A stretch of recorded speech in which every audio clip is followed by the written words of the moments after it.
Alors là, on nous ramène, mamash, comment dire, la tragédie Nora qui s'est passée quand les Meraglim sont revenus et qu'à ce moment-là, ils ont commencé à raconter combien cette terre elle est mauvaise, combien c'est une erreur de partir en Israël, c'est une erreur de faire la Aliyah, et donc on est en train maintenant de voir tous nos espoirs et nos rêves et tout ce qu'on avait construit dans notre tête en quittant l'Égypte, en partant avec suivre Moshe Rabbeinu, on va tout s'écrouler devant nous, parce que n'oubliez pas qu'Israël, sauf, c'était la promesse, c'était la grande promesse, c'était tout le tachlit de l'Etziat Misraïm, c'est d'arriver en Eretz Israël. Et donc, par rapport à ça, Vaïtnu et Kolam, ils ont commencé à pleurer. Vaïfko Ambalaïlaou, ils ont pleuré, ce peuple. Donc, c'est-à-dire que quand la Torah témoigne qu'ils pleurent, c'est pas juste un petit chagrin, des petites larmes. C'est vraiment un chaos Nora. Il y a eu un chaos Nora à ce moment-là, comme un homme à Botaï qui voit sa vie s'effondrer. Il voit sa vie s'effondrer. Il a tout été bonné sur quelque chose. C'est échec total. C'est échec total. Échec et mat. Dans la vie, échec et mat, ça fait mal. Et là, donc, il se voit, il m'en mâche échec et mat. On n'a plus rien à espérer, on a tout perdu. Notre espoir, c'était Israël. Pour nous, c'était la terre promise. On débarquait là, roulait. Maintenant, il nous raconte cela, quoi, que c'est le Guéinam. C'est l'opposé de tout ça, c'est Barmenan. Donc, mais là, les bonhommes, ce moment, ils se mettent à pleurer.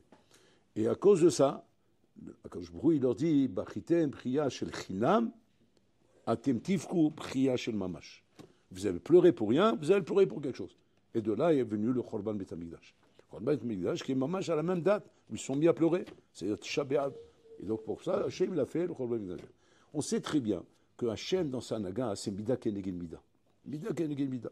Et donc il faut comprendre le inad de mida keneged mida. Qu'est-ce qu'on le reproche? Quand on envoie maintenant des espions quelque part, des bonhommes qui sont censés espionner, raconter, rouler, c'est pas qu'on leur dit allez pour venir nous raconter que tout va bien. Ben, c'est pas des espions sinon. C'est au contraire, c'est aller pour nous raconter ce qui va pas. Pas ce qui va. Ce qui va, on n'a pas besoin de vous. Que je vous il a dit qu'elle est va. Hachem nous a dit qu'elle est bonne la terre. Donc c'est-à-dire le côté positif on l'a. On sait qu'Hachem nous a dit qu'elle est bien. Maintenant on vous envoie parce qu'on veut voir s'il n'y a pas des trucs que nous on n'arrivera pas à supporter. Donc ils sont censés normalement nous raconter. Pas nous dire, non, Hachem, bien, Kol Beseder. On arrive là-bas, on va se trouver devant des choses qui vont nous choquer. Alors c'est pour ça qu'on vous a envoyé. Sinon, on vous envoie pas. Sinon, on n'envoie pas. On n'envoie pas. On a confiance en Hachem. On rentre là-bas et on verra bien. Non? Donc, on a envoyé un Dazé. Et Hachem, il sait très bien que c'est pour ça qu'on envoie les Meraglim. Donc, quand les Meraglim, ils viennent, ils racontent que ça ne va pas. Même que nous, on a compris que ces Meraglim, ils avaient une Négia, ils ne voulaient pas perdre leur Nessiout, etc. C'est-à-dire, on a compris tout ça. Mais sauf. Maintenant, eux, ils sont en train de faire leur salade.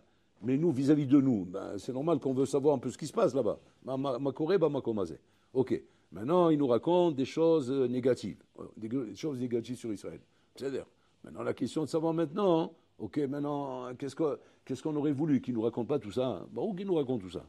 Et maintenant, par rapport à ça, les Israël se trouvent maintenant, Kaviachol, biouche total, ils s'effondrent, roulés. Aussi même, qu'est-ce qu'on veut d'eux? Et quand il leur dit, si c'est comme ça, vous allez pleurer pour rien, ça s'appelle pleurer pour rien, ça, quand on vient nous raconter des choses pareilles, que ces abrutis là, ils nous racontent des mauvaises choses.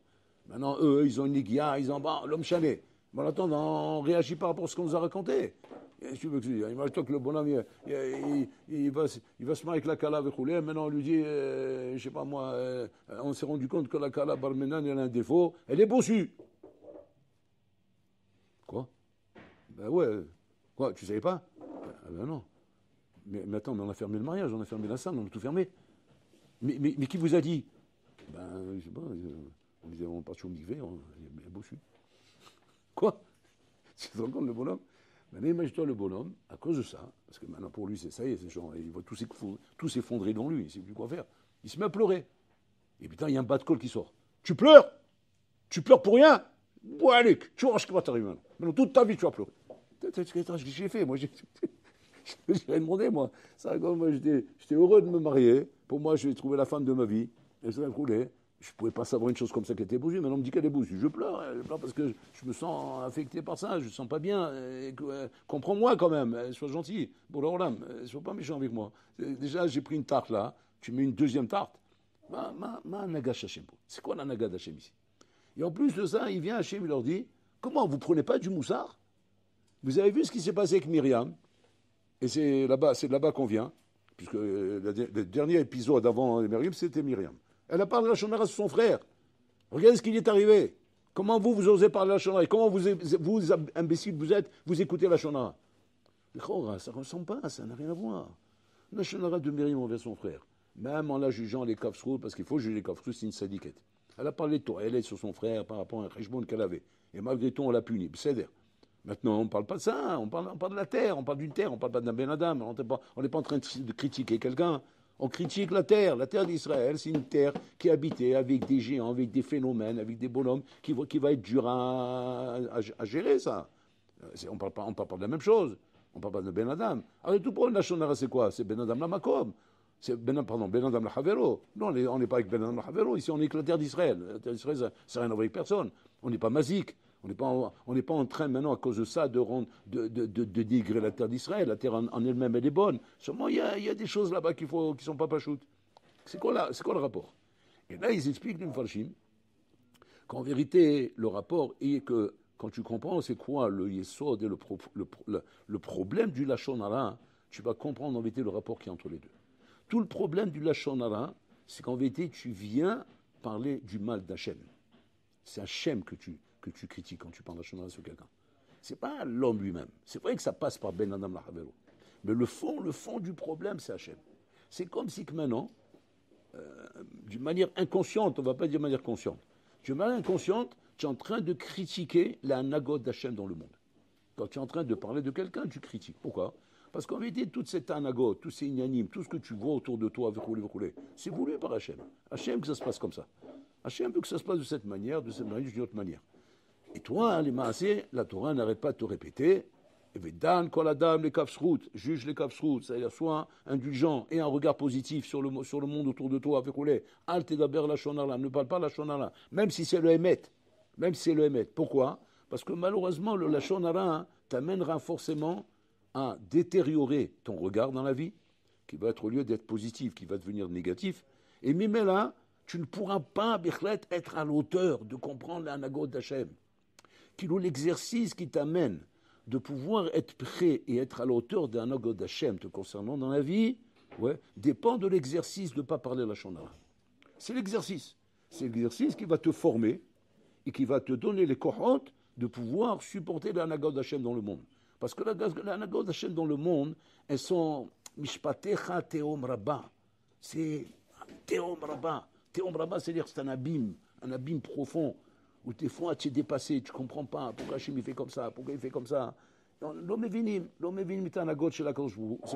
Hachem il n'est pas constamment en train de nous appeler au téléphone, nous dire bon t'inquiète pas on a fait comme ça, ça c'est pour ça, ça c'est pour ça. Non, on te demande d'avoir de l'aïmouna. L'aïmouna, shakol letova, akol letova. C'est pas toujours que c'est facile au Bouddha.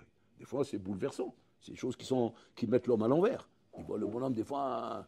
Et plus que ça, la Gemara dit que Shem varchim à la tov, car ça devarech à la ra. Bon, on n'est plus à la madrega de dire à tov amitim, comme c'était d'usage normalement à l'époque du Beth Amikdash. Mais Chachamim tiklou quand même de dire Baruch Dayan Haemet. Mais c'est dans la même kavana, c'est la même ashkafa. C'est le même ashkafa. Shatam varech à la tov, que Moshe varech à la ra. On n'est pas capable de dire à tov amitim. Mais si jamais, Nachinami, tu parles la shonara, c'est pas que tu n'es pas capable, c'est impossible. Impossible de comprendre la nagot d'Hachem. C'est-à-dire qu'on apprend Yesod Assoum ici.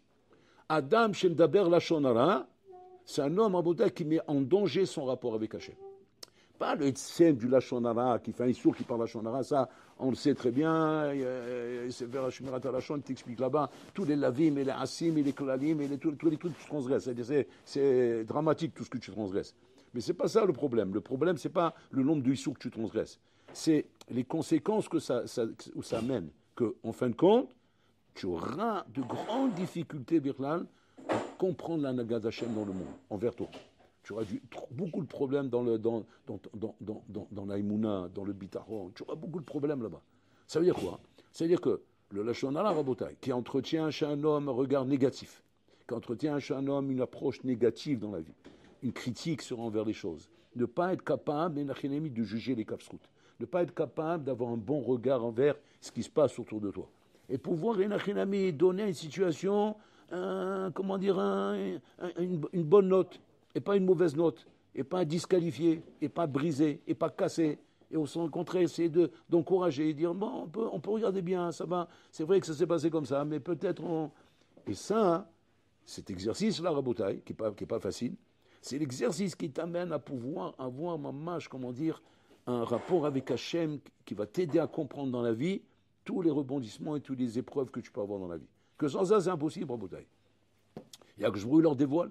Vous avez pleuré, vous avez pleuré pour rien. Hein. C'est quoi? Vous avez été Mikabel Hashonara. En étant Mikabel Hashonara maintenant, vous avez, mamash, porté préjudice à votre rapport avec moi. Et ce problème-là, c'est lui qui sera à l'origine du Khorban Bet Hamikdash. C'est pas que bon, alors là, il est en train de dire, vous avez pris une tarte, je vais mettre une deuxième tarte. Non, c'est pas ça le pshat. Le pshat, c'est pas qu'Hachem il est en train de les accabler encore plus. Il ne vient pas les accabler. Il vient leur dire, maintenant, vous avez, mamash, développé chez vous, Kaviachol, le shoresh de tout l'aura que vous allez avoir dans votre vie. C'est-à-dire que demain, le Bet Hamikdash, il va être détruit, mais à cause de ça, à cause du problème que vous avez maintenant ici. C'est-à-dire que ce problème-là, s'il n'est pas réglé, mais c'est lui qui va faire des Khorbanot dans ta vie. Et les bonhommes, Rabotai, des fois, ils se demandent, mais pourquoi on a des tsarot, pourquoi on a des difficultés, pourquoi on a des épreuves, des choses dures, Rabotai, des fois, qui font souffrir la personne dans la vie. Ben, la raison, elle est simple. Pourquoi? Ah, Tishane taistaklut shelcha. Ton regard n'est pas bon. C'est pas le problème qui est pas bon. Le problème en lui-même, ça dépend comment tu le regardes. C'est-à-dire qu'un même problème, tu regardes différemment, il t'amène à des résultats différents. Pourquoi? Parce que on a l'habitude de dire, Eres Tova'i. Mais quand Hachem dit Erestovaï, Hachem ne prend pas en considération tout ce qu'ils ont dit les Meraglim, qu'il y a là-bas des géants, il y a là-bas des phénomènes, il y a des fous. C'est le centre des fous. Il y avait un centre où on a réuni tous les fous de la terre, on les a mis là-bas. Et maintenant tu dis c'est là-bas que je débarque. Et maintenant tu dis là-bas, c'est le meilleur endroit du monde. Il n'y a pas mieux que là-bas. Tu peux prendre les endroits du monde les plus fantastiques, ce ne sera jamais comme là-bas. Là-bas où a priori, tout le mal est concentré là-bas. Et là-bas c'est le meilleur endroit.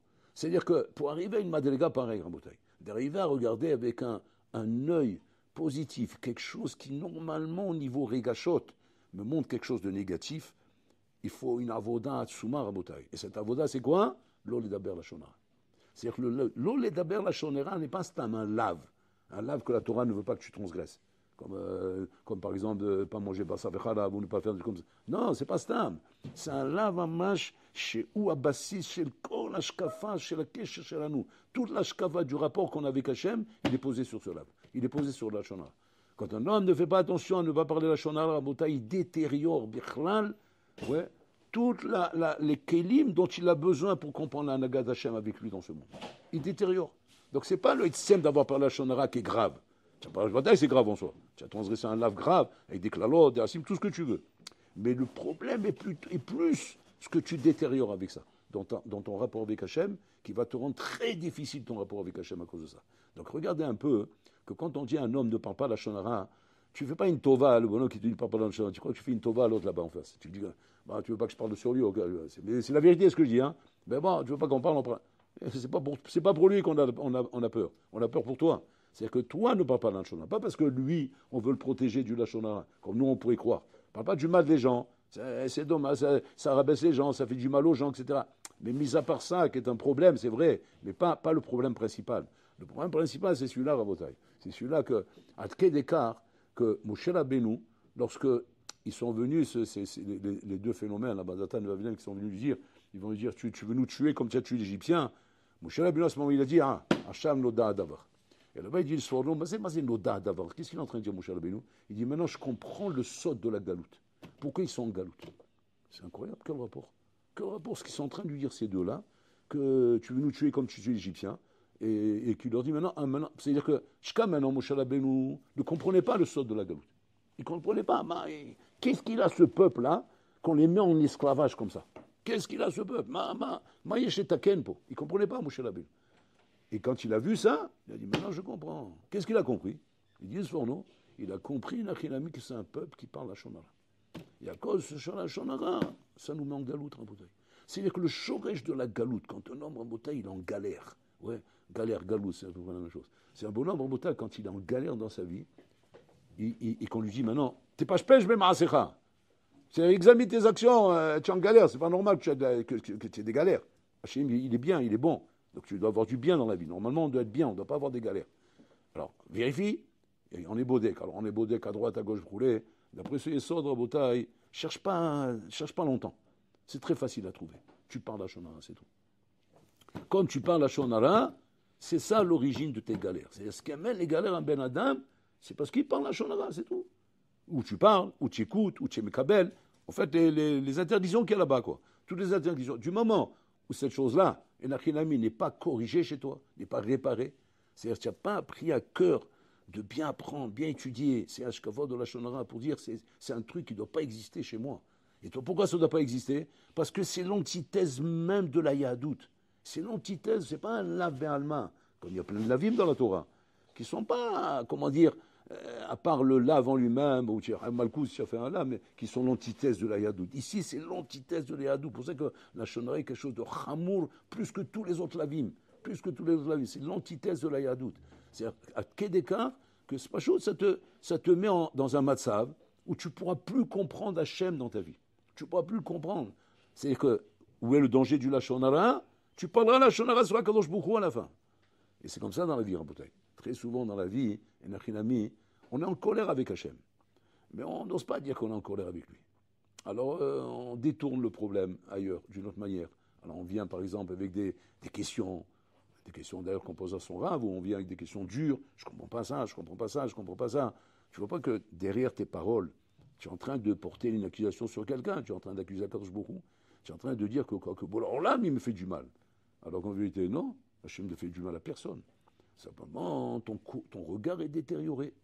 Et comme ton regard est détérioré, tu n'es plus capable de voir le bien qu'il y a dans ce qu'Hachem est en train de te faire. Chacun est tova.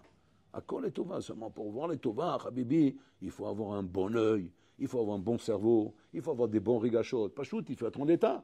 Mais si tu n'es pas en état, l'appareil ne marche pas bien, et il repère mal les ondes et les bruits, etc. Tu es capable de croire que maintenant que, je ne sais pas moi, qu'il y a un crocodile à ta porte. Alors qu'en vérité, non, c'est quelqu'un qui est en train de frapper, seulement il frappe d'une manière bizarre, alors j'ai l'impression que c'est un crocodile qui est en train de vouloir casser la porte. C'est-à-dire, arrange ton regard, arrange ta façon de parler, arrange ta communication, arrange tout ça. Et là, tu verras comment ça va ranger au moins le rove de tes problèmes dans la vie. Parce qu'il restera toujours des problèmes qui sont normaux, qui font partie des nisyonotes qu'on a dans la vie, Rabotai, qui sont les tovat à Adam. Avat sarot, en damar kazé. Hachem lo mevit sarot la Adam. Hachem notait nisyonot la Adam, mais pas des sarot. Les sarot, c'est Adam osé l'asmo. Un homme fait les sarot. Et l'origine des sarot, c'est quoi? C'est le lashon hara. Donc c'est-à-dire que quand on est en train de se poser la question sur le lashon hara et que nous on voit ça comme un ave alma, on est dans une erreur mamash fondamentale, Rabotai. Fondamentale. Ça, c'est un truc mamash sur lequel chok velo yavor, que même si Nagid, on va dire, tu as beaucoup de choses à corriger dans la vie. Et c'est pas toujours facile de corriger tout dans la vie. Parce qu'on a tellement de choses qu'on ne sait plus par quoi commencer. Ça, en tout cas, c'est la chose principale par laquelle il faut commencer. Pourquoi?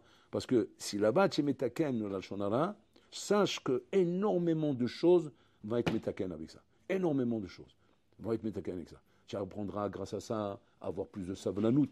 Tu apprendras grâce à ça à avoir un regard plus positif. Tu apprendras grâce à ça à avoir de Havat Israël, de l'amour d'Israël, etc., d'avoir l'amour d'Akadosh Baruch Hu automatiquement verroulé. Regardez combien de choses extraordinaires à Botaï. Tu seras moins critique, tu seras moins en train de râler, moins en train de te plaindre, plus en acceptation avec ce que la vie te donne, avec ce qui se passe avec toi dans la vie. Donc automatiquement, tu auras plus de moyens, parce que tu ne seras pas occupé à être en train de critiquer, en train de mal juger ce qui t'arrive. Alors tu seras plutôt en train d'essayer de comprendre le bien qu'Hachem te fait à travers ça. Et que quand un homme il cherche à comprendre le bien qu'Hachem lui fait, Hachem te montre le bien. Bataille, Yagata Omasa Tatamin. Bon, on me dit Yagata, efforce-toi pour comprendre, Hachem va t'aider à comprendre. Seulement, quand tu ne veux pas comprendre, et pourquoi tu ne veux pas comprendre? C'est pas que tu ne veux pas comprendre, parce que l'Ashkafa, tu l'as. Tu sais qu'à Kol est Tova. Seulement, tu n'arrives pas à le voir, le Tova. Tu n'arrives pas à le voir, pourquoi? Pas parce que tu as un œil qui ne voit pas. Parce que tu parles à Shonala. Et comme tu parles à Shonala, tous tes sens sont abîmés. Donc, tu ne peux pas arriver. Tu ne peux pas arriver à aboutir dans ton rapport avec Hachem. Donc, Numela. À quoi ça va te servir de faire du moussard? À quoi ça va te servir de faire de l'ashkafa? À quoi ça va te servir d'apprendre toutes ces choses-là? Si jamais il y a la chance, tu ressembles à celui Rabotai qui roule avec un pneu crevé. Il roule un pneu crevé et tous les 100 mètres, il s'arrête dans un garage pour regonfler le pneu. Et il regonfle, et ça il se regonfle. Jusqu'à quand putain, il y a un haram là-bas, il dit Dites-moi, jusqu'à quand tu vas gonfler ton pneu? Tu ne veux pas qu'il est crevé, il faut le changer, ça y est, il est crevé ton pneu. C'est pareil, Rabotai. C'est-à-dire qu'on ne peut pas avancer dans la vie, Rabotai, avec le Lachon Hara. On peut avancer avec plein de défauts. Un tzadik baré sacha le hérita. Même un tzadik, il fait des fautes, Rabotai. Mais le Lachon Hara, c'est le shoresh de la galoute. Le shoresh de la galoute. Que tant qu'on n'a pas réparé ça, on a galoute prati et galoute klali. Galoute klali, c'est la galoute du Ham Israël. Et galoute prati, c'est ta galoute à toi. Parce que c'est pas parce que le Mashiach n'est pas encore venu à Botaï qu'on ne peut pas sortir de notre galoute prati. La galoute prati à Botaï, elle dépend de toi, elle ne dépend pas du Mashiach. Elle ne dépend pas du Mashiach. Celle-là, c'est toi. C'est toi qui décides quand tu sors en Géoula. C'est ta Géoula pratique. Donc je sors en Géoula. C'est quoi la Géoula pratique à Botaï? La cycle d'Aber la Shonara. Un homme qui a arrêté de parler la Shonara, c'est un homme qui a fini sa galoute à lui. Maintenant, il vit encore dans la galoute klalite, parce qu'il fait partie de l'Am Israël. Mais en vérité, lui-même, il est bar Géoula. Lui, il est déjà Beshlaf chez le Géoula. C'est comme si maintenant, lui, en vérité, il a fini son examen roulé. Maintenant, bon, on est en train de faire des examens, donc on est encore dans la salle en train de faire l'examen. Mais lui, il a terminé, lui. Lui, il a terminé. Bon, il est là parce que les gens, ils sont là. Mais en vérité, il a terminé. C'est pareil ici. Tu as fini ta galoute. Tu as fini ta galoute. Donc, c'est-à-dire qu'on n'est pas talouille, rambota du matzav, du rolam. C'est pas parce que dans le rolam, il y a un malaise qu'on est obligé de vivre dans un malaise.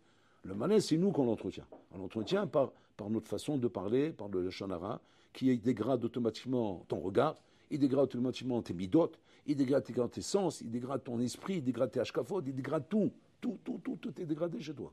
Et ça, à Botaï, c'est quoi le résultat? Galoute. Galoute, c'est-à-dire, galoute, ça veut dire, voilà, ben, comment dire, tu restes comme ça embourbé dans des sables mouvants, où chaque mouvement que tu fais ne fait que t'enfoncer encore plus. Tu dis, comment on sort de ça? Comment on sort de ça? Lachon Hara. Donc on voit ici, comment ces parachiotes, qui sont des parachiotes très importants dans la bataille, qui sont à l'origine de tout le Khorban, Khorban Beit HaMikdash, Rishon, Sheni, le shoresh de tout le Khorban, c'est ça, c'est ces parachiotes. Donc on voit ici que si jamais le Khorban du Beit HaMikdash, qui est à l'origine de toutes les sarot dans Israël, okay, et que chacun qui a des sarot, qui sache c'est à cause du Khorban du Beit HaMikdash, le shoresh du shoresh, c'est la Shona. Donc voilà que c'est au moins une chose que je peux corriger chez moi, que je peux travailler. Et qu'avec ça, au moins que j'arrive déjà à ma Géoula pratique, et ne pas rester comme ça, Bal Kochi Rabotai, dans un monde de galoute où je ne peux rien faire d'autre que de subir, que de souffrir, que d'être en train d'être peiné par toutes les choses qui arrivent rouler, alors que tout pourrait changer chez moi. Tout pourrait changer. C'est-à-dire, pas changer parce que pitom, le monde va devenir différent. Non, le même monde, avec un regard différent, n'a plus la même apparence. Il n'a plus du tout la même apparence. Il apparaît complètement différemment, Rabotai. Et sur ça, il y a des sipourim sans fin. Sans fin, Rabotai, à travers le chasse, à travers la Gemara, à travers Midrash et Chazal, à travers des sipourim sans fin, où on voit bien, Rabotai, que akol, taloui, baistaklut shelcha. Tout dépend de ton regard. C'est pas que ça dépend des événements ou quoi. C'est une mitziout. C'est ton regard qui détermine, si la chose qui t'arrive, elle est bonne ou elle est mauvaise. Et pas la chose en elle-même, si elle est bonne ou elle est mauvaise. Pourquoi? Parce que Hachem oserak tov l'Adam. Rakma, tu ne le vois pas. Tu ne vois pas le tov. Alors, comme tu ne vois pas le tov, tu es persuadé qu'on est rodé fautra, qu'on te veut du mal, qu'on te. Alors, Mimela, tu as du mal à aimer Hachem. Mimela, tu as du mal à aimer les prières. Mimela, tu as du mal à étudier la Torah. Mimela, tu as du mal à faire les misot. Parce que tout ça, c'est un tour, Rabotai. C'est un cercle infernal. C'est un cercle infernal qui est, comment dire, qui est abîmé par le Lachon Hara.